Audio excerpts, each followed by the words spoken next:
অনেক দিন পর আজ নারায়ণপুর মার্কেটে গেলাম। যাওয়ার পর আপনার ঘোরাঘুরি করতেছি, চায়া দিয়ে আনতে বাবার একটা বাঁশের ফুল হয়েছে। আমি কেউ মা অত বড় ফুল থাকতে আনতে আবার ফুল দিছি কিলিকা।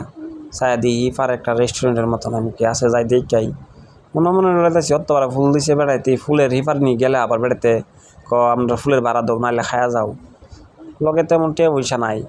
আমি কই আ যাই হ্যাঁ কোনা না যাইতাম না ডরাইতেছে। আমি কই আরে কিছু কইতো না কোনা বেড়া বাইন্দা থইব অত বড় ফুল দিছে বেড়া ততলা ডে খরচ কইরা গেলে কি করবো। আমি কই না ডরাইস না যাই।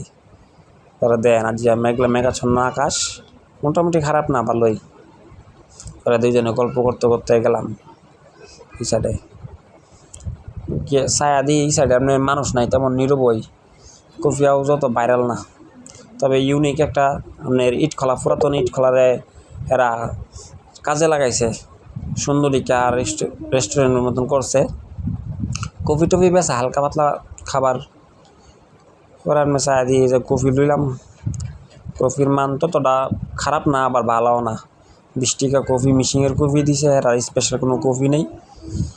এটা হচ্ছে যে আপনার নারায়ণপুর বাজার সল্লাবাজ ইউনিয়নের ভিতরে পড়ছে, জায়গাটা খারাপ না। তবে এন আপনার জিটি আর খরচ করছে, আশা করি চললে টিয়া উঠে যাবো গা। তবে খাবার বলতে তেমন কোনো কিছু নাই। তবে ক্ষেতের মানে এটা বন্ধের মাঝখানে আর কি, বন্ধের মাঝখানে হওয়ার কারণে একটু সুবিধা, মানুষে ঘুরতে ঘাটতে পারবো। তবে সামনে তো আপনার বর্ষাকাল পানিয়ে পড়বো, এটাও একটু একটা সংখ্যা আছে। 6 মাসে ব্যবসা করতে পারবো।